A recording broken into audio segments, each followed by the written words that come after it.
Egaa jechoota sasalphoo kutaa 18ffaa keessatti jechi jalqabaa nuti ilaallu first kan jettudha. Walumaa galatti first yeroo jennu maal jechuu keenya? Kaameraman maal jechuudha? Jalqaba. Wanta tokko jalqaba yookaan dura yeroo jechuu barbaannu maal jenna? First jenna. Yeroo barreeffama keessatti agartan yeroo baay'ee akkasitti barreeffamuu ni dandeessi. Tokko jedhanii st itti dabalu first akka jechuuti. St itti gootu tokko barreessitanii st first ka jalqabaa yookaan dura akka jechuuti.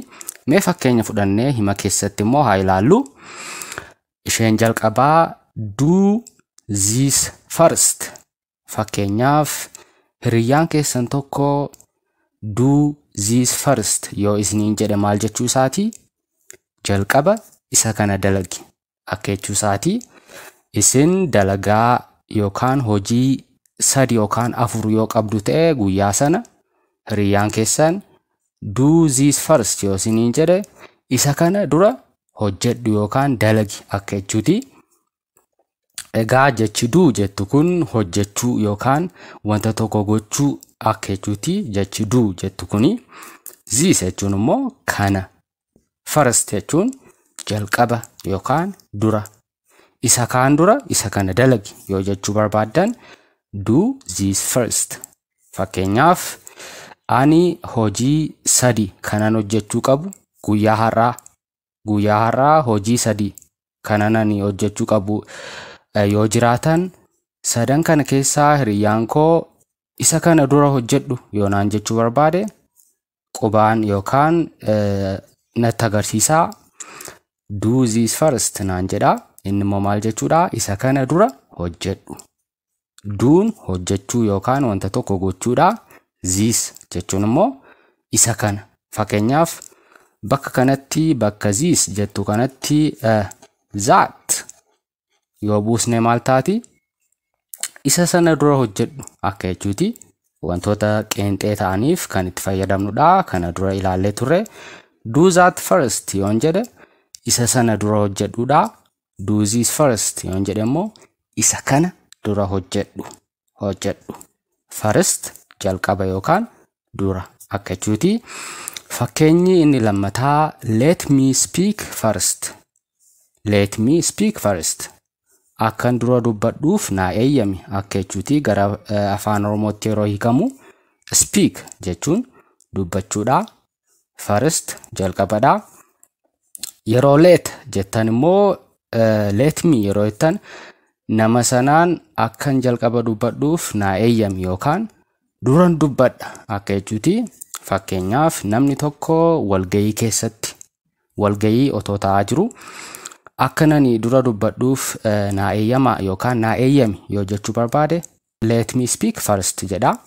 Namni kaanis namni dubbachuu barbaadu kan fedhii qabu ni jira. Garuu isin jalqaba nan dubbadha anatu dura dubbata jettan yoo gaafachuu barbaaddan let me speak first jettu. Dura nan dubbadha akka jechuuti. Kanaaf first kan jettu kun jalqaba yookaan dura akka jechuuti jechuudha. Ishee kana akkasitti qabadhaati itti fayyadama. Fakkeenya sadaffaa what do we do first?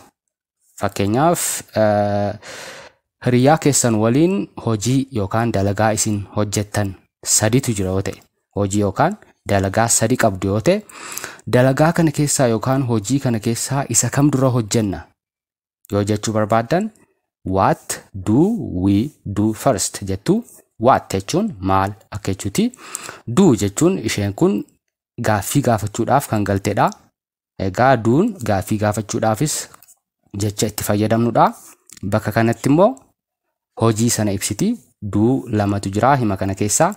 Isheen kun gaaffii gaafachuudhaaf kan nu gargaartudha. What do yoo jennu gaaffii gaafachuudhaaf. Garuu we do yeroo jennu immoo hojii sana agarsiisti. Duun kun amma hojii sana agarsiisti. We do first yoo jettan jalqaba isa kam hojjenna? Eenyu? We nuti jalqaba hojii isa kam hojjenna? yoo jechuu barbaadan hiriyaa keessan tokko yoo gaafachuu barbaadan what do we do first jettu jechuudha. Jalqaba isa kam hojjenna akka jechuutti kama.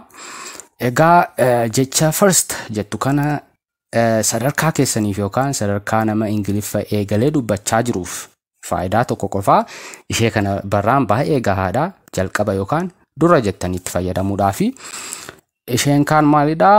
Jalqaba kanan hojjedhaa itti aansee immoo isa kanan hojjedha yoo jechuu barbaadan jalqaba hojii fakkeenyaaf hojii 3 qabdu taanaan jalqaba isa kanan hojjedhaa inda zan jettanii immoo isa kanan hojjedha. Zan jechuun akkuma kutaa keenya kana duraa keessatti ilaalle maal jechuudha? Itti aansee akka jechuutti ni hiikama. Zan itti aansee first jettanii jalqaba kanan godhaa inda zan itti aansee immoo waan kanan godha. First jettanii wanta jalqaba hojjettan bakka qullaa kana buustu first jettanii jalqaba kanan hojjedhaa. Inda jechuun immoo amma yaada lama wal quunnamsiisuudhaaf kan galteedha as keessatti. Inda kan jettu kuni zan jettanii zan jechuun itti aansee isa kanan hojjettanii wanta jalqaba hojjechuu barbaadan as buustanii wanta itti aansitanii hojjechuu barbaadan immoo as buustanii yaada keessan ibsachuu ni dandeessu jechuudha.